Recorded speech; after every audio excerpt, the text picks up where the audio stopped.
Hello ladies and gentlemen, and welcome to the Nerd Herd Comic Book Club. Your number one stop for stellar reviews of volumes, arcs, or stories that us or yourselves choose. You can find us live every Wednesday on YouTube, Facebook, and Twitch, and the replay on all podcast networks. Take a seat, get yourselves and your opinions ready, as it's time to join the herd. But first, please put your hands together for your hosts, Shane, Phil, and Scott, as they kick off this week's discussion.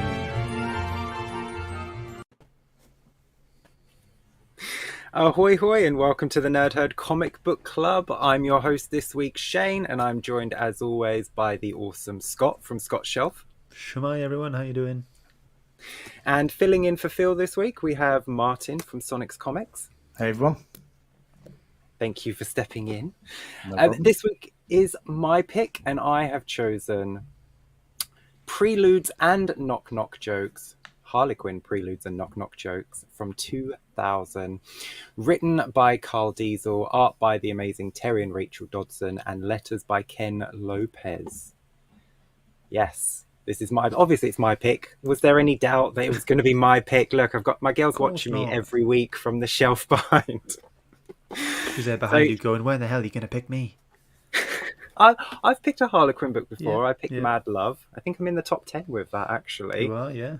No gloating. Oh, I get to gloat. Phil's not here this week.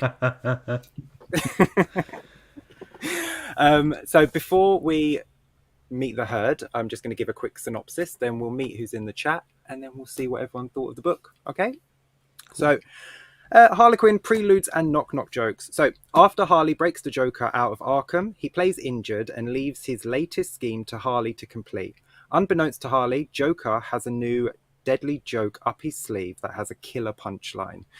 Harley Quinn has now finally seen the Joker's true colours, and unfortunately for her, they're not green and purple. So now, newly single and ready to mingle, Harley tries to team up with Harvey Dent, but surprisingly, he isn't the one that ends up being two-faced. From sexy slumber parties to battles with apocalyptic gods, Preludes and Knock Knock Jokes takes Harley from love-struck sidekick to independent lady boss, while exploring the inner workings of one of the most dangerous dames in Gotham. So, how was that? You've pretty much summed up the whole thing, and you've copied my notes word for word, to be honest. And I think I'm just gonna be quiet for the whole show now. No, don't do that. Okay, I want to know what you thought of this, but we just say a quick hello to everyone in the chat so far. We have James Copley's in the chat. Heidi, hi, thanks for joining. Lewis Deacon is also in the chat. Howdy doody, and Kevin Wells is in as well. Evening all. Hi, Kev. That's all for now. Hopefully some more people will join later on. So we'll start with Scott, because I really want to know what you thought of the real and the original Harley. What did you think of Preludes and Knock Knock Jokes? Cool. So you say this is the OG Harley, and I am more than happy to go with that. But the Harley Quinn that I know is from like the older stuff that you've shown us before, and from the newer stuff, the New 52 and Suicide Squad and things like that. So I have never seen this version of Harley. She's very cool. I like her a lot. She's very fun, and it was just a laugh. But the thing I was happy about when reading this was pretty much this is good for new readers. Like, you don't have to know the ins and outs of Harley. Issue 1 does a pretty good job at telling you that, she has this big relationship with Joker, and we find stuff out later on about how that kind of relationship started. But it's really good to jump on, and I had a really good time with how each issue kind of flowed into each other. Each issue kind of felt like they were their own self-contained story, but there was this overarching story the whole time as well. So it was very good. Beautiful book to look at. I did have an issue here and there about the art style changing. But overall, I feel like I can do my final thoughts and scores. Overall, had a great time. Over to you. Bye. See ya. Awesome, Martin. What did you think? Have you haven't read this before, have you? This is the first time reading it for me. Awesome. But this is my Harley. I'm one of the many that have watched the animated series and Bruce Timm's classic Harley. So reading this was a pleasure because it just reminded me so much of the series, but also changed it enough to make her own character and give her own lease of life without the Joker, which was great. It ticked a lot of boxes for me as a fan of the character from when I was younger. Yeah, absolutely. Thank you very much. You can give me a big head. It's just gonna. I'm just gonna like zoom into the camera as my. But yeah, this my Harley. This is why I'm a fanboy. This whole series is why I love Harley so much, and I do love her in her jester outfit. So to see her again, this is a 22-year-old book. Like, that's crazy when you think about it. Stood the test of time, to be honest. Yeah, absolutely. I mean, there's no cell phones, and they don't talk about the internet and stuff like that. But you don't need it, do you? I hate cell phones in comics. I hate it when they talk about modern technology in comics. It just takes me out of the story. And it'll just date any book. Yeah, I try to read comics to get away from phones. Yep. Here they are in the comics, in my face. Yeah, and everyone's texting each other with emojis and like it's like, do you know what? Stop. Yeah. But a quick hello to Pete, who's just joined. Hi, Pete. Thanks for joining. Evening, chaps. Agree, Shane. Just the costume is the best. Of course it is. She looks great, and I mean, she's covered from head to toe, but she's still incredibly sexy. There's no denying how sexy this lady is. She doesn't need everything hanging out to be sexy. But so I forgot how long the first issue was. I was like, as I'm reading, I'm like, wow, this just keeps going. Not in a bad way, but I was like, okay, because it's obviously it was the special first issue. Yeah. But that first issue with the Joker, I do just have to bring up the fact that he is a complete and utter dick. I mean, we know he is, but to the point where he didn't even know that it wasn't Harley he was shooting. The other people in his gang, they were like, hold up, boss, that's not Harley. And he just, he doesn't, like, he pays her no attention. He doesn't even know if it's her or not. And it's not just something that this book did. Like, 20 years later in Sean Murphy's White Knight, we meet the Neo Joker, who is Harley Quinn 2, because Harleen leaves the Joker and just finds a replacement, and the Joker never knows because he doesn't pay her enough attention to know. So it's nice that you see this 20 years ago as well, because Poison Ivy, great character, Harley's best friend, she just poor cow just gets shot because she shows up in a jester outfit and the Joker just shoots her. But it just shows it's such a good way to show how much Joker just doesn't care about her. She is just another henchman to him, isn't she? Yeah. So oh no, I thought you were gonna. Oh, okay. Yeah, I just wanted to bring up the art a bit more, to be honest. Terry and Rachel Dodson are in my top 5, and they have been for a very long time. I get all their variants. I absolutely love their work. Yeah, it was brilliant, and I loved looking at this whole thing. And like we just said earlier, standing the test of time. If you gave this to someone now and went, guess what year this was? You wouldn't be able to say this was 20 odd years ago. It looks like a modern book. The way it's drawn, the way it looks, it's great. And I would happily look at anything else done by the same creative team. But yeah, like I said, it did bother me that we had the animated TV show style sprinkled in now and again. If you'd like. You can, and that's fine. But, but initially, because I don't know the reason you're about to tell me, again, I found it jarring. Like, there's one panel, I think it's in the second issue. Yeah, it's like at the very start of the second issue. There's one panel of like Poison Ivy and Harley Quinn standing together. Poison Ivy is drawn as if she's from the animated show, but then Harley Quinn is drawn as if she's not. So I was like, yeah. So I would, please explain it to me, because that was kind of it wasn't doing my head in, but it was just irking me. You know, it was just like I completely ugh. understand. Yes, I can completely understand that. I can imagine it can be quite jarring if you don't know. If you read on, you know what it is. You'll understand it a bit more. So the animated style, when the art turns to that, we are seeing the world through Harley's eyes. So everything Right. is fun and playful, nothing serious. You know, no one ever dies, nothing bad ever happens to anyone. Everything's just sound effects and blams and, you know, all that cartoony stuff. And then when it switches to the Dodson art, that's the real world. So Right. when you see animated Harley, if she's, you know, swinging a bat at someone or her mallet, she'll hit them with the mallet and then they'll see like birds and stars around their head because she just Yeah. thinks they're just going to have a bump on their head, they're fine. Then we'll switch to the real world and they'll be lying on the ground dead because she's killed them, Dead. but Harley Yeah. doesn't know that she's killed them. Right. So that's why I can understand it, like it does take a few issues for you to get used to that. And Yeah. when we get to my pages, I can actually show you, because that's why I picked the pages I picked, because I do Right. love the fact that this happens in this book so much. I think it's such a clever way of showing Harley's psychosis and the Okay. fact that she doesn't see herself as a murderer or as a killer.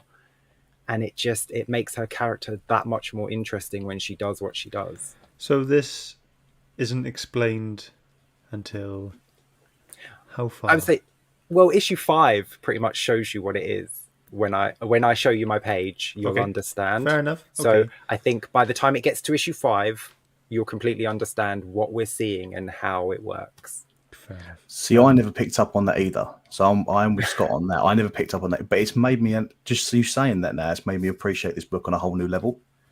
Because I didn't mind it originally because I thought, oh, okay, well, this is Harley's first solo series from the animated series, so maybe we've got to have some sort of tie-in there to try and, you know, get people to think, oh, this is the Harley that you know from here.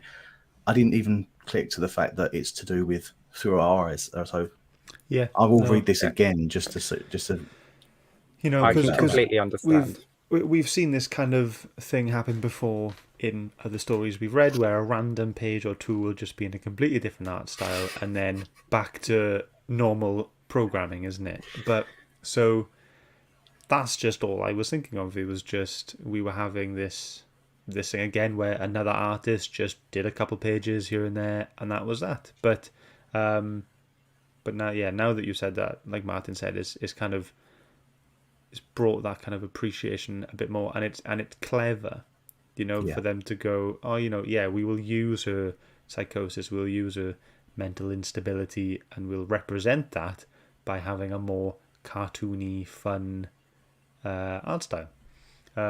Yeah, but I think it was just like the very start of this book is in that art style. Yes. And then it goes as soon as she has the Joker, as soon as she's broken him out, then it changes back to the majorative art style that we see. And then I was just confused, but then I got used to it, and then it's fine.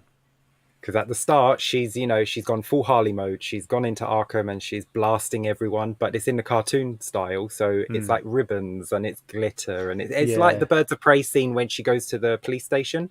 Yeah. And because this is what was lacking from the Birds of Prey movie. This is what I thought was going to be happening in the Birds of Prey movie when I saw that in the trailer. You know, the glitter bombs and the paint bombs. And I was like, oh, this is all in her head. When the camera pans around, they're just going to be blood everywhere. And they never did that. And I was like, damn it, it would have been perfect. So we've been talking about the art. Should we just get to the art now so I can actually explain and show you why I picked the pages I picked? Okay. So Put us out and of we'll that see, misery. and you'll see the contrast as well. So the first page I picked is page 1.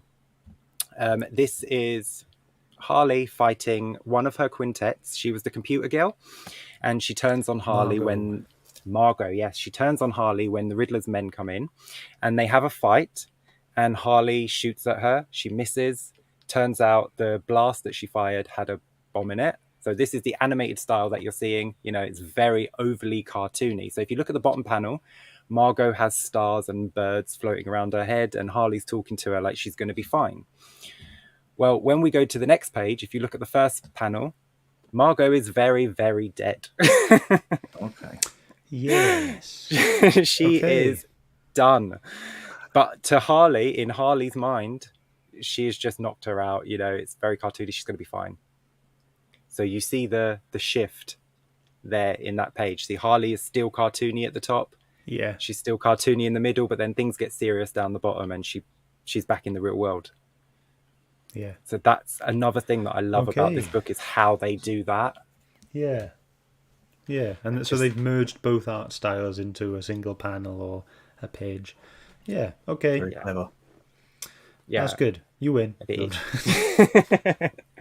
Yeah, it's just something that like continues throughout the series, and it's used sparingly, which is great because you don't want it in every single issue. You don't need it in every single issue, but when it's used, you know exactly where you are. You're in Harley's mind, and you know something's going to go down, and it's not going to be pleasant, but it's going to look colourful and happy while she does it.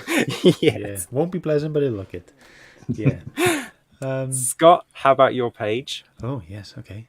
I think I've done enough episodes of these now, and I've kind of just gone, you know what, I'm just going to stop picking splash pages and just pick pages that just mean something to me, and that's what I've been doing lately. That just, I don't know, just make me reminisce over something, or I just particularly enjoyed it. And yeah, I really enjoyed this page. This is from issue 4, I think it was, or maybe 5, where Harley is trying to get her own team of henchmen, and it reminds me of the Deadpool movie where he's trying to get a little team together, and and this is what done it for me. It was just all these random people who think they're amazing and or like fantastically qualified, and they're just like they say just the wrong thing, and she's like, next, done. There's a guy, an old guy in the middle there, and he's saying that Harley remembers him, that he can hear any kind of lock and just hear the tumblers when it's going, and he's like, what did you say? And she's like, next, speak up, stop mumbling. Yeah. But yeah, it was a really fun page. Lots of different characters in this, lots of different personalities and mindsets, and it was just really fun. Yeah, and that's it. Yeah, nothing really the superhero guy art wise. Yeah, the superhero guy's hilarious. What's his name? But I will use my vast powers. He's like, I also don't have vast powers, but I'm up for experimentation. Yeah, I'm up for radioactive experimentation. It's just absolutely great. And like you said, different personalities and completely different designs. Look, you just yeah, absolutely great. And the guy that's just paranoid that Batman has bugged him. Yeah. And he's always listening. And his dog is working for him. And, yeah, it was great. Just so much fun. It's just that's what this book is. It's just fun. Yeah. I mean, this page is so consistent. This book is so consistently good. Even though we do switch through art styles, but it was like we've been saying the last couple of weeks. You can pick any page from these books, and they'll be great. They'll look fantastic, and that this was another case for this. So I thought that everyone else would be choosing good splash pages, so that's why I picked that. It's a good pick. It's such a funny page because you're laughing at what each of them have to say and why Harley is like nope. Phil sent a page in. He did. Didn't give a reason. Oh, no reason. I can give you a reason. We know the reason. Harley is leaving the panels. That's the reason. He loves oh no, it's Scott that loves a panel jumper. I do, yeah. And they break the margins and the borders, yeah. She does a lot of gymnastics in this. Well, she's an Olympic level gymnast, so it makes sense that she's always flipping around and always back flipping and front flipping, and she's so limber, and there's a lot of sound effects on this page, so I'm sure that's why Phil picked it. That's what I thought. 100%. 100%. Colourful sound effects. Yes, cheeky sound effects. Yeah, I bet you didn't even notice the bum. I bet you didn't even notice. It is a good page though. It just shows like how competent she is. Like the car's coming at her, blasting. She doesn't have a weapon. She doesn't need a weapon. She just gets straight out of its way. She's just awesome. I could have picked so many pages in this book. There's so many. I mean, the covers are some of my favorite as well. The cover to issue 3, the Slumber Party issue. That's a good one. Which has Poison Ivy and Catwoman on the cover. So it's officially the first cover of the Gotham City Sirens all together. So I've got 2 copies of that issue because I really like that cover. Nice. But that issue was really fun as well. Harley hosting a ladies' night, and she's got all the female villains around. And I bet you didn't know who any of them were, Scott. Not a clue, apart from Catwoman. Martin, And did you Poison know Ivy. who? And No, Poison Ivy. no, I knew Catwoman Okay. and Ivy, but the other ones I was a bit okay. Who are these? I will tell you in just a sec. Let's say hello to Connie, who's just jumped in. Let's pretend she's not late, and we'll pretend just this once. So, the interesting thing about everyone at that party, not just the fact that they were all gorgeous ladies, is Mercy and Hope. They work for Lex Luthor. You probably heard of Mercy. She's usually shown as being his bodyguard. Mercy and Hope are Amazons from Themyscira. They've left the island and come to work for Lex Luthor. And then you have the body doubles, who are a pair of assassins that wear very, very little. Oh, I didn't notice. No. Martin, did you notice? They- No, no one in the chat. No one noticed. I recently Weird. managed to pick up the 4-part mini-series of theirs, which is pretty fun as well. How many parts? There's a 4 parts, How many parts are there? to go along with the lovely ladies, lovely 4 parts. Right. Again, I don't have a clue what you're talking about. I didn't see anything. I don't know. The woman that with the robe, when she took her robe off, and everyone's like, oh, "It's Thorn." Thorn's a rather interesting character to put in this book as well. She appears later as well because Harley goes to Metropolis for a little while, and that's where Thorn is based. Thorn is basically the alter ego, or the dormant personality of a woman named Roslyn, who has a split personality. So when she's angry or annoyed, Thorn comes out. Let me guess. She shortens her name to Rose. Yes, she does. The book is called Rose and Thorn. How did you guess, Of Scott? course. They've done it again. These so convenient naming conventions. Good job. But what I loved about that slumber party one is when Harley's mouthing off about her secret safe, and you see Catwoman's face, and you know she's going to do something, and then like 3 issues later, Harley goes to her safe and it's empty, and Catwoman's like, "Yeah, I took your money. Didn't take me long. Bye." I was like, that was... Like I was 8 wondering minutes or when it something, was going to pay off. Yeah. Yeah. I thought that was great. Like, they did have quite a lot of build up and payoffs in this book as well, which was nice. It wasn't just this is an issue, this is an issue, this is an issue. Happy Jack was the through line throughout all the issues. He wants revenge because she ruined his roller coaster. And we just get so much fun along the way. Like Two-Face is great, Riddler. And you're going to meet a lot more characters from the DC universe if you keep reading. So what did you think of the Two-Face issue? Really enjoyed it. With all the puns around 2. Oh, Yeah. so many. It was too many. Too many. I was reading it and I was like, how did you come up with so many, like, for one issue? How did you do this? They could only fit. They only had enough for one issue. Yeah. And I thought the dynamics between Harley and Two-Face as well were really, really good. I don't know what it was. It just worked. But how smart is she to outsmart him? Like, she went in there and he's like, "Oh, I'm going to kill you." And she's like, "Yeah, but there's an odd number of you and that doesn't work well because you need everything in 2. So if there's, if I work with Two-Face, there'll be 2 bosses. So how about..." Like, she can manipulate people so well that they don't even know she's doing it. She does it to the Riddler. She does it to Two-Face. She just shows... And they just think she's the Joker's girlfriend. She's just a hench person, She's no one to concern yourself with. But she shows how competent she is. I mean, she goes toe-to-toe with Big Barda. Speaking of a hench person, she bloody looks it, doesn't she? She looks hench. Yeah. Right? And originally, I'm going back to the art a little bit. Like, I saw it and I was like, from what I've seen in past books and future books, she's not that built. And I was thinking, maybe this is just an artistic decision just to do this.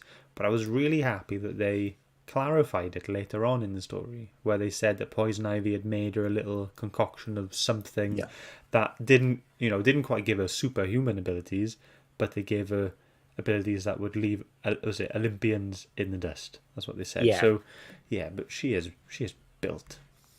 Yeah, that happened in No Man's Land, Harley's first ever appearance. Like the Joker straps her to a rocket and then sends her off to die, and Harley finds her.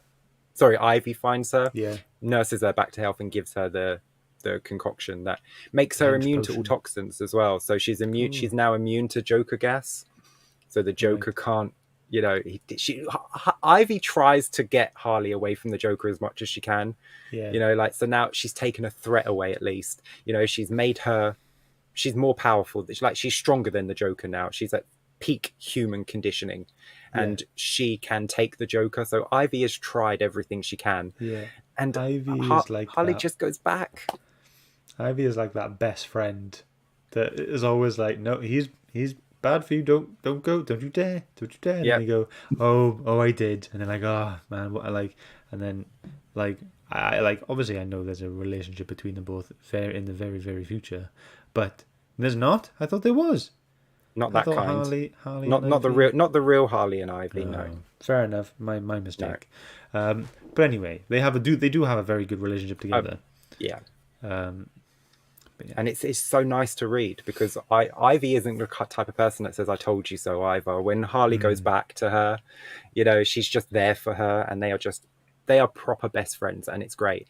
And yes, they have fooled around like when they've been together, but that's it. There's no like romantic feelings towards each other in this universe, in the real DC universe, before Flash ruined everything with Flashpoint. Liam's joining. I don't know why. Offended? Like, why am I being targeted here? Are you secretly Barry Allen? Are you the Flash? Did you do it? Yes. See, I do like. There's a lot of stuff. G is in as well. Sorry, there's a lot of stuff that is laid out in this series that they still use today. Like, you know, the relationship with Poison Ivy, you know, the foundation of the Joker and Harley's relationship is still prominent now. You know, it's nice to see that there is some stuff, regardless of how much they've changed the character, is still part of the foundation now. Yeah. But it's just a shame they've changed it so much. It is. Especially, like I say, if you read this series to its conclusion, after the final issue, you will see Harley in a completely different light. You'll completely understand her character in a way that New 52 and Rebirth and whatever this one is now, they just don't understand. And it's just such a beautiful character growth and development of this character that was nothing but a hench person in the Bruce Timm cartoon that just became so popular they put her in the comics, and then they brought her into the DCU. You know, like, that doesn't happen that often. They don't go from cartoon to, like, I think Livewire from Superman Adventures, it happened to her, and Harley from Batman Adventures. So, you know, it doesn't happen very often. So when it does, to turn a nothing character into her own person is just... Karl Kessel is a great writer. I don't know much of what he's written because, like, I was Harley Quinn obsessed at the time. I wasn't following writers and artists, but I probably would read something else that he's done if I looked him up, because I'm sure he's been able to do this with another character. Let's get to the writing. Cool. So start with Martin this time. We all love the art. What about the writing? What did you think for a 2000s book? But you don't have to give it any, you know, mind if it's not up to today's standards, you have to say. No, I enjoyed the writing. It was very text heavy. Mm-hmm. It was heavy. Dense. Yeah, it was very, very dense. But it wasn't bad. No. Yeah, no, everything was needed. Everything that was said was needed to move the story or grow the characters. Oh, I think we've lost Martin. Oh, My back. There we go.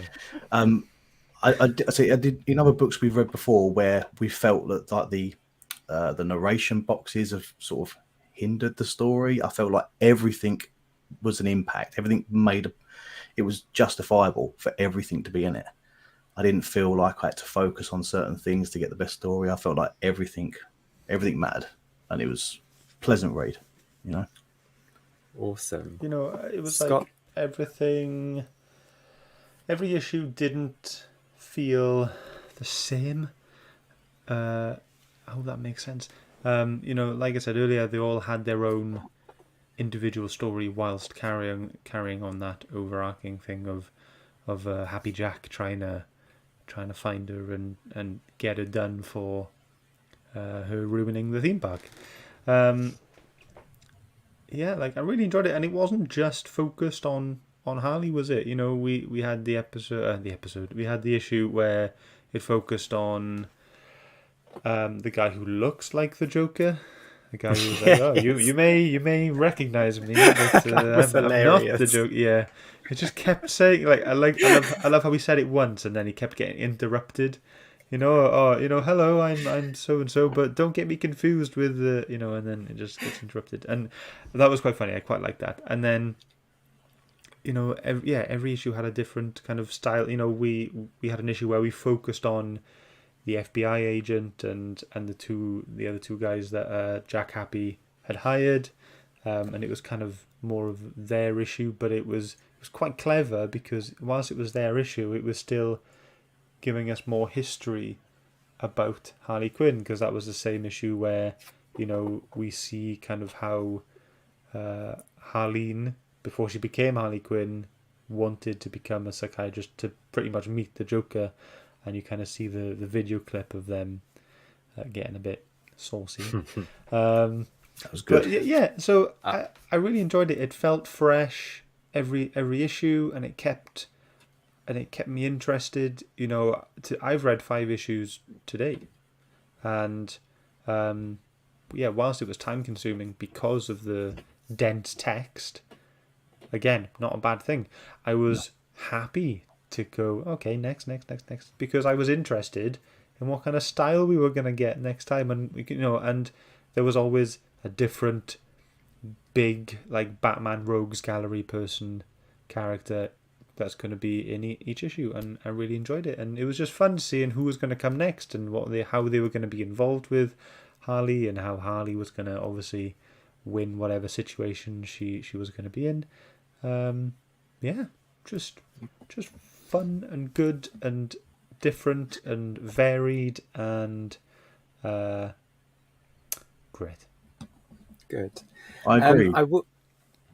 Good. Sorry, I was going to say I agree with what you're saying with the density. Even though it was dense, I didn't feel like any of it was a chore. I didn't feel like it was slowing the book down, because sometimes you might feel, oh, when am I getting to the end of this issue? I didn't feel like that. I just felt as if I was enjoying it, and then when I got to the end of the issue, I was like, oh, okay, next issue. It just it was nice. Good. I'd like to point out that Liam noticed the art change was perspectives. He says, I really enjoyed this book. Felt like the Harley I know and love. Particularly enjoyed the use of art and how it changed to show different perspectives. See, Liam picked up on it. Liam, you're a bit late, but these two didn't pick up on that. They just thought it was a different artist who did a couple different pages. I'm not wrong, though, am I? Highland Cheese says, it reads like a good TV show. Each issue has its own story, but still add to the larger story overall. Yeah. Bang on. This would have been a great animated series instead of series 3 of Harley Quinn that we have at the moment. Let's move on. We'll leave that. What I really loved. So you have the issue. I was going to say episode then. Say Highland G's put TV in my head. So you have the issue with the guy who thinks he's the Joker. He thinks he looks like the Joker. Yeah. And you have the inner monologue of him. And he keeps thinking that people are joking when they don't recognize him as the Joker. He's like, I'm one of them. They must just be joking because I look too much like him for them not to realize. And he, like, this evolution of his character in such a short time of him just becoming completely obsessed with Harlequin, like even to the point where he gets shot and he's dying and he thinks he saved her.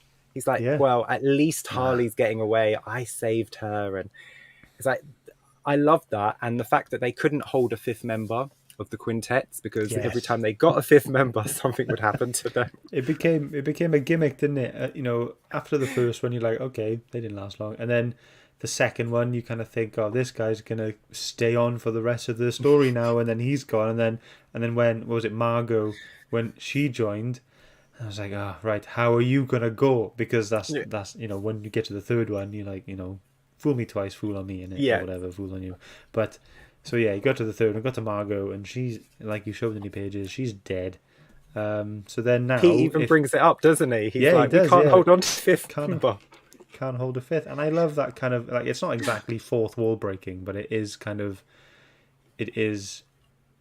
mentioning it, isn't it? Like, for the reader to go, oh yeah, you know what? Just in case you weren't keeping up.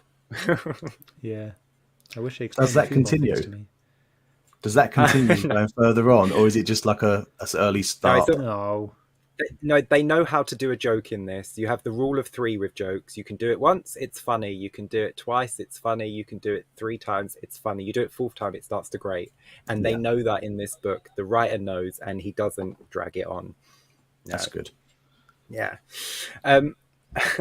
Another thing I really loved that the writer did in this book was the next issue with the FBI agent, as we're looking back at the Harley Quinn tapes of her talking to the Joker. Because in the original retelling, like, we read Mad Love, didn't we? And the Joker calls her Harley Quinn. He's like, your name is very close to Harley Quinn. And that's how she's always told the world it's been. The Joker named her Harley Quinn because he is the one that manipulated her into becoming his henchman. But the truth is, and what this writer has done, is make it that Harley came up with that herself, because she was already damaged. She was already all in, and the fact that she whispers to him, it's very close to Harley Quinn, isn't it? And it's like, he gave her, like, this writer has given her back her independence in that one little panel. So how does this go if you compared it to Harleen? Because doesn't the Joker name her in that? So what I'm taking now from what you've just said, and the fact that we've read Harleen way back when, so Harleen is all from her perspective, and now we've got this on videotape. So is this pretty much overriding everything else that just says, that Joker named her? For all she knows, maybe she thinks he still did. We know that she doesn't see the world as everyone else sees it. So she could still have convinced herself that Harley was named by the Joker. But we know, because we have the physical evidence now, that she whispered to him. And I just think that's such non-Harley fans might see that and be like, so what? But to a Harley fan, that is massive. That is, we've always thought the Joker manipulated her. It took, weeks and weeks of therapy for him to get into her head. But no, she was there from day one. She was already done. She was broken. I guess that can be taken as in 2 different ways, I guess, because, you sound quite happy with that, at the fact that the writer's given her the independence that she has named herself Harley Quinn. But then, do you think there may have been other readers which have gone, why have you changed how Harley Quinn got her name? Absolutely, yeah. But for me, I like her being a step back from the Joker. Yeah. So the fact that, if you take the fact that he didn't name her, then that means that she always had the potential to be Harley Quinn, whether there was a Joker or not. Whether she met the Joker or not, there was still a potential for her to exist. And that's what I have taken out of that, and that's what I will hold on to, because I love her so much. I love Harleen. See, I'm more inclined to stick with this story, because where this came off the back of the TV show, this was early foundations of Harley. So this is what you would have read going into Harley originally. What they've done with Harleen and stuff like that now is more modernizing. And I don't think, tell me if I'm wrong, is Harleen not in continuity? No, that's not in continuity. It's just it's a black label.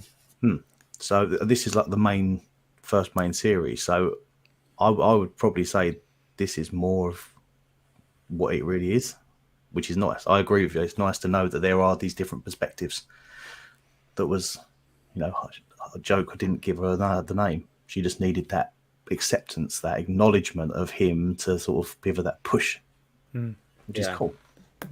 Yeah, because I love the look on her face when he has her pinned on the table, and they're like, he saw Yeah. something in her eyes, and it's like he backed away. You know, like he wasn't used to seeing that look from someone he was about to kill, so he backs away. And there's an amazing, like, it's only a single issue storyline in the future from a mini series, but the Batman is after Harley.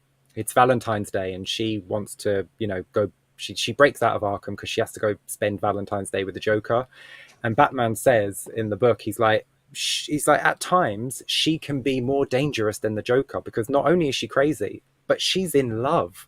He's like, that's even more unpredictable, So like, he has to try and like talk her down at the end of that book because she just needs to spend Valentine's Day with the Joker. And it's a fantastic single issue. And that's what I love about her. She's just so unpredictable, but she's so smart and so capable. And I've just been gushing over her for like the past 40 minutes. So And the rest, jeez. Love Arlene, didn't I? Yeah. Can't help it. Anything, Harleen. But I'm assuming if we ever did a New 52 or a Rebirth or an Infinite, what's it called? Infinite Frontier story, then you won't be much the same. No. Nope. Nope. Straight up. Nope. Yeah. Well, hats off to the writer and the creative team for this then. Yes. To make you fall in love with the character so much. Absolutely. I mean, this is why I have all the variants of every single issue she's in, and I've collected every pre-New 52 appearance of her, from if she's on the cover, if her costume is in the book. Like, I literally have a comic that just has her costume in it. She's not in the costume, it's just her costume. But I have every single appearance of her pre-New 52.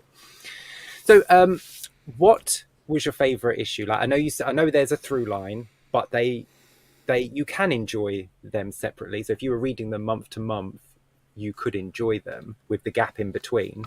So Scott, what was your favorite issue out of the 7? I think I'm a big fan of character building, and I think from a character building perspective, this whole book is character building. But for me, it was really good and really solidifying when she finally got her own team, when the whole team came together. But that issue is the one where you have the Joker lookalike. But whilst that was a fun issue, I was looking at these issues as if like something new was happening to Harley Quinn every single time, and probably that one was my favorite one, because she has now established her own team. She is the boss. She's in charge. She's calling the shots. She's not following anyone. She's not a number 2. She's not a henchman. She is in control of the situations they go into and how. And yeah, I think that that was a good turning point, I think, for me reading this. And yeah, I think that's my favorite issue because she gets a team. And I love that she dresses them up in the black and red. Yes, but so cool. I want that shirt. So they're called the Quintets, and they're dressed in their bowling shirts, because her secret base is under the bowling alley and then in the penthouse behind it. I thought that was a clever little nod to, like, who would think to do that? Like, honestly, it's just their hideout. Why would you think to dress your henchmen up in bowling shirts with your colours on? Well, and her face is on the back. Only Harley. Yeah. Martin, what was your favourite issue? Easy choice. Issue 1. Issue 1 was brilliant.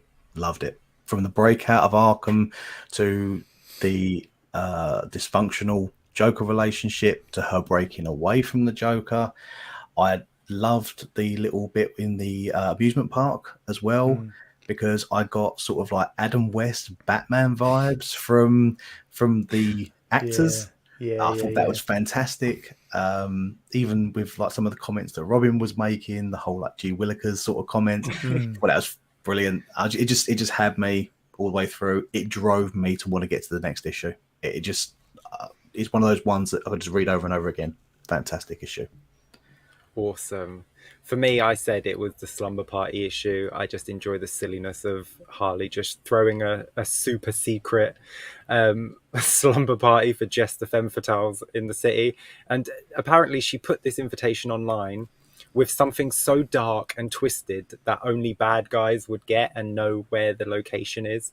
And that's why they were surprised at Thorn, because, you know, they're like, how is she so... Like she's twisted, something's broken up there. And I just think that was just awesome. I'm glad. Go on, you finish, and then. So it was just, there was just one, like, it shows Harley's psychiatry side, because Thorn isn't the only one she does that with. When she meets Bruce Wayne, she says there's something behind his eyes. I've only ever seen it in the Joker and the Batman. And I just thought, oh, girl, you're so close. You're right there. Yeah.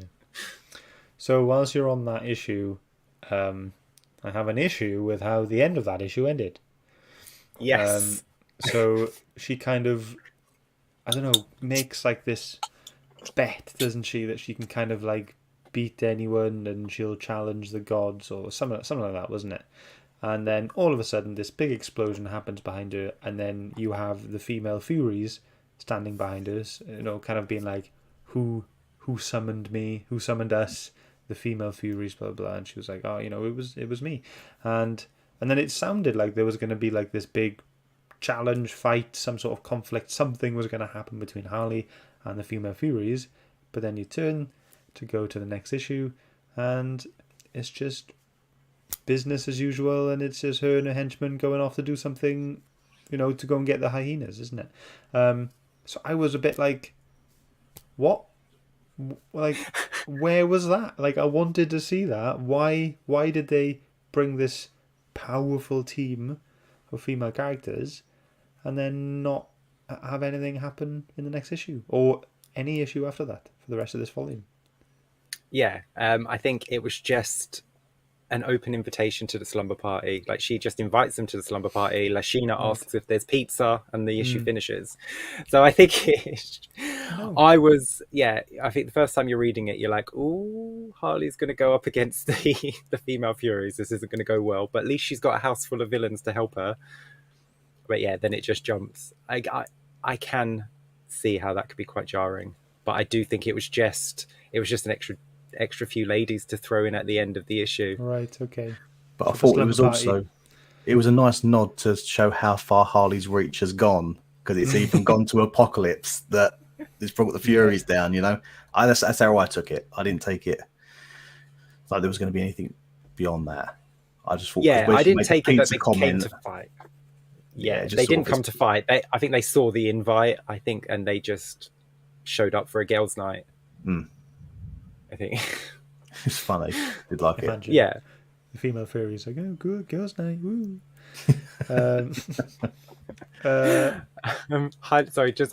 Highland G says he thinks the fun thing with Harley is that she's clearly crazy and driven but lacks direction. She keeps struggling to find a cause to keep her entertained, and I think that's what the party was for. It was just an entertainment thing, wasn't it? It was just, she can't really be alone. At this point she couldn't be alone, because she went straight from the Joker to Two-Face, you know, and then to her slumber party to be surrounded by her girls. She couldn't be alone at the beginning. And I mean, after a breakup, who wants to be alone? You know, if your boyfriend tries to kill you but accidentally shoots your best friend because they're dressed up as you, you're not going to want to be alone, are you? No, never. Yeah, of course not.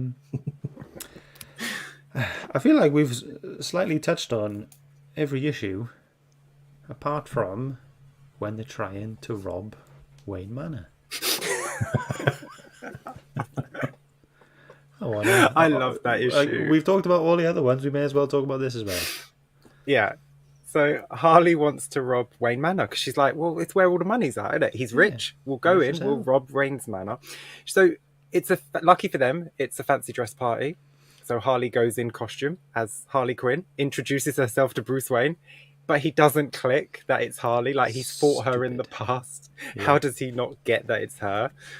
And then they take out the security team, and they just, like, Bruce goes, he has to leave because he's on a mission. And Harley and the quintets just start robbing the place. They literally just start pocketing everything they can. And then the Riddler shows up because he also wants to rob Wayne Manor, but he sent the police a riddle first Yeah, because he's an yeah. idiot, which Oracle has deciphered and sent Big Barda to break it up. But that, again, such a fun issue with so many twists. There's 2 issues. That was all. That was Yeah. covered over 2 issues. Yeah, it was just fun.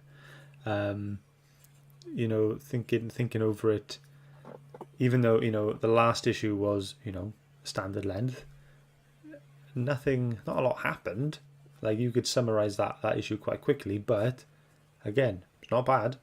You know, it was just, you know, a couple interactions here and there between Harley and the Riddler, and then Big Barda, and Oracle was given instructions here now and again. But yeah, it was just fun. But not a lot happened. In, like, do you know what I'm trying to say? Yeah. Just a lot of action. Yeah. A very action-packed issue that was. And it was just so, like, when the Riddler knows that there's a secret passage, so he's looking for it, and like he's not 100% sure. He's like 99% sure there's a secret passage. But then when Oracle tells Big Barda, don't let them find a secret passage, and Barda repeats out loud, I won't let them find the secret passage, right in front of the Riddler. Yeah. I just thought, and he's like, yes, he's like, I know it, I knew it. And yeah, so much fun. And again, it shows how intelligent Harley is, because not only does she, you know, manipulate the Riddler, but she tricks him into looking into other places and tricks him to go upstairs. And he's the Riddler. He's one of the smartest people in Gotham, and she's able to manipulate him because she knows how to push people's buttons. And it's so cleverly shown in each issue. She's great. You know, yeah. Every person she's come up against, there's been a perfectly justifiable reason to why she can and does stop them or get around them. You know, you have the thing, like, writers. You know, you're writing a story with the title character, they're gonna win. You know, and you know, some people do it well, like in this, and some people just have it, you know, and in the end they won. You know, but in this story there was, you know, like I said, justifiable reasons and tactics and strategies, you know, that Harley seemed to have made depending on the character she was facing against. And it's very, very good and clever and methodical and thought out writing from Karl Kessel. Kessel? I say Kessel, but it might be Kessel. I suppose it Kessel. depends on the accent, maybe. Yeah. Karl Kessel, that is, but I felt he got the character from page 1. He got the character. He just nailed what we expect from Harley, and it just shone throughout the whole book. There's not one issue, there's not one page that I felt suffered from any writing issues. It was just great all the way through. I think Pete might have discovered my secret. He says, not sure about anyone else, but I'm beginning to suspect Shane rather likes Harley Quinn. Just a smidge. a little bit. Just this much. When a writer likes a character they're writing and has respect for the character they're writing, it shines through. Like, you can just see it. Like, and I think he wanted to work on this. You know, some writers are put on books and they might not know the character or like the character or care about the character, but they still have to write that book. I feel like he likes the character. He wanted to write the story. He has respect for her and he knows her. He didn't just like do a quick Wikipedia search of her. He knows her. Yeah. And that's what you need when you're writing for a standalone character. You know, if you're writing a group book, you don't have to like everyone in the group. You know, you can write a group book without liking anyone. You can just, you know, give a little bit of here and there. But when it's one person, you have to show them a bit of respect. And he really, really respects Harley Quinn. And that's why he has my respect. How many issues did he get in this run? Did he get the whole run? Or did he cap out after a certain amount of issues? Testing your knowledge now, Shane. Don't test my knowledge. I'm not too sure. I might be able to help you out. He got 1 to 25. What? There you go. 1 to 25 is what he had. So, and I think the Dodson's got 1 to 23. 23 or 24. No, 1 to 21. No, it's not even there. Wow. The next artists actually really look like the Dodson's work. Like they've kept it consistent. Good. Yeah, that is good. The style does change for like the last 8 or 9 issues, maybe, but it's still fantastic. The final story arc, it's one of the very few that can bring me to tears. Ooh. Yeah. Okay, so I think I've swooned over Harley long enough. Shall we get to our final thoughts and scores? Let's go. If anyone in the chat has read, please put your scores in the chat. And we will add them, of course, to ours like we do every week. Martin, can we start with you? Final thoughts and scores? Yeah. It's probably no surprise. I really enjoyed this. As I said at the start, I thought this was my Harley. The art was fantastic. I think if you look through every page in this book from start to finish, there is not one bad image of Harley. She looks great in every panel she's in. I think, it's great. It's a great run. This is my first solo run Harley series I've read. I actually enjoyed this a lot more than Mad Love. So I'm going to give this a big 8.5. Oh, nice. Awesome. Scott, how about you? Really cool. Really good book. I always feel like I'm just repeating everything that I've said when I summarize all this. Yeah, we talk too much, don't we? We do. We say loads of stuff. Yeah, stunning art. And the fact that now you've told us why they are doing separate art styles really bumps it up for me. Really fun story. And like I said, it was each issue was fresh and had a new, like, you know, a new style and a new kind of all my words are gone. I've used all of my words. They're all gone. You're out of words. No more words. I'm done. You know, each issue felt separate and it was a totally different style, and I really liked that, but with the overarching story, and it was just all very cleverly done and smooth, and you can tell that Karl Kessel, or Kessel, I don't know, he loves the character, and he did a fantastic job, because now I'm pretty much liking the character quite a lot. I'm having a great time. This was really smart, very cleverly done. I'm giving it a 9, mate. Fantastic. Wow. Do we have Phil's final thoughts and scores? Yes, he said he had sent it to you. Oh, he sent it to me. Yes. I'm so prepared. I'll go through everyone else's for now then. So Pete has said, really enjoyed this. Great art and fun story. Want to give it a 9. Thank you very much, Pete. We got Highland G. I really enjoyed the start of this run. For me, it's an 8. Awesome, thank you very much. Lewis, 7. I enjoyed the book and the way it looked, but it was a little too word heavy for me. Okay. And Liam has says, classic Harley, just an overall fun and clever book. 9. Nice. Great. So, do you have Phil's score? I do have Phil's score. Phil says, I had fun with this. Everything I've read of Harley, it focused heavily on her relationship with the Joker and her torment and obsession with him. Initially, when this started, I wasn't impressed, as I want to see Harley do her own thing away from that. But seeing the story unfold and the adventures she was away from Mr. J, and the adventure she has away from Mr. J is good, but he is still quite central throughout. I get it. It's her shtick. How am I supposed to read that? Shtick. But it's hard to shake the Joker off her, but I can only take so much. I like the roles of Catwoman, Poison Ivy and Big Barda. The art by the Dodsons is as expected, an absolute joy to look at. Harley is a fun, goofy and endearing character, but for me it's hard to take it too seriously, and she is limited in my opinion. Sorry, Shane, but as mentioned, I had fun with it, and it's a 7 from me. A 7? Okay. 7. There we go. He really trusted me there, because I could have lied and said that was a 9. Yeah, it was a 10. Okay. So, I mean, my final thoughts and scores are pretty much what I've said throughout the whole thing. I absolutely love this. This is what got me into Harley. I absolutely adore the character up to 2011. The pre-New 52 version of Harley is my girl, just a costume. I absolutely love her. And Karl Kessel, you've got me saying it now. Let's call him Karl Kessel instead. I don't know, whatever. Karl Kessel.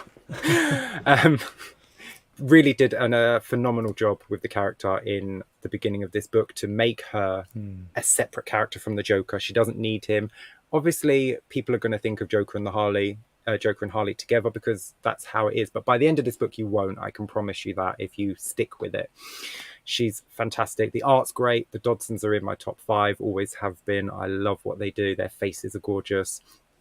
I love this book, and it's going to make me read on again. Like, I've obviously read it years and years ago, but now I'm going to have to grab volume 2 and give that a read in the coming weeks as well. For me, it's a 9.5. I absolutely loved it. I love it as much today as I did when I very first read it. Good. Great. Right. Let me just do a little bit of maths. Okay. Quick maths. It was. I'm done. Right. So with Martin's score, and which was an 8.5, we got Pete's 9, Highland G's 8, Lewis's 7, and Liam's 9. That gives you guys an average of 8.3. So top 10 already, Shane. Ooh. Combine that with Phil's 7, Shane's 9.5, and my 9. That gives us the grand total of 8.5. Oh, top 10. There we go. So let's see. We know it's top 10. Let's see where it comes on the top 10. it's our first 8.5. It's our first 8.5, and it is now 5th place, pushing Ultimate Spider-Man, Wonder Woman, Dead Earth, and Secret War, and the Ultimate is being pushed off, which means I am no longer on the top 10. Oh, That's okay, it's fine. But anyway, here's the rest of the leaderboard for you to look at as well. 3 more weeks. You've already got 3 more weeks. I've got one more pick. One more pick, which gives us quite a good segue to tell everyone what it's going to be. Yes. Do you want to click it? Should I click it? Okay, that's okay. I got it. Here we go. Here's my pick for next week. Let's go.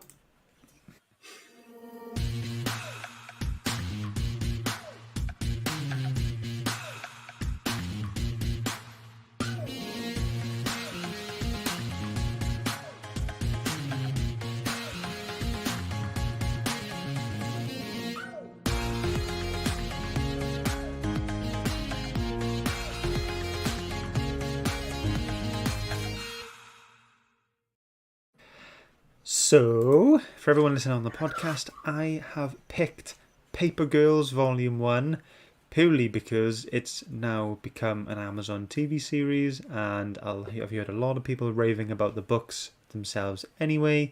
So I decided to have this as my final pick of Season 2 and our final wave. Will I get top 10? Probably not. I'll probably get another 8.1. Like all of my other books, but that's it. So yes, that is what we'll be reading next week. Is the art by Brian Azzarello? Not a clue. But it looks very similar to Wonder Woman New 52, doesn't it? Is it, Martin? Yeah, it does. I was looking at it. I was like, is that Brian Azzarello? I'm going to enjoy that. I'm looking forward to this. I just want to say, Cliff Chang. Cliff Chang. Brian Azzarello is the writer. Yeah. I just want to say, I too, P, am surprised it scored less than Mad Love. But what are you going to do? I'm in the top 5. I'm fine. I'm happy. With 2 Harley books. 2 Harley books in the top 10. Oh, yeah. She's my girl. So, yes. Thank you so much. I really appreciate you scoring the book so high. It means a lot to me that you two enjoyed it so much. I really do appreciate it. Thank you. Next week, I'm looking forward to Paper Girls. I haven't read it, but I do know of it. So I'm looking forward to reading that. And hopefully Phil's feeling better and he can join us next week. That's not to say, Martin, you didn't do a great job this week. Thank you so much, Martin. No, you're welcome. Thank you for joining. Anytime. Really appreciate you stepping up. So that's it. There's nothing left to say. Nothing left to do but to get your waves out. Bye. Bye. See ya. Bye, everyone. Love you.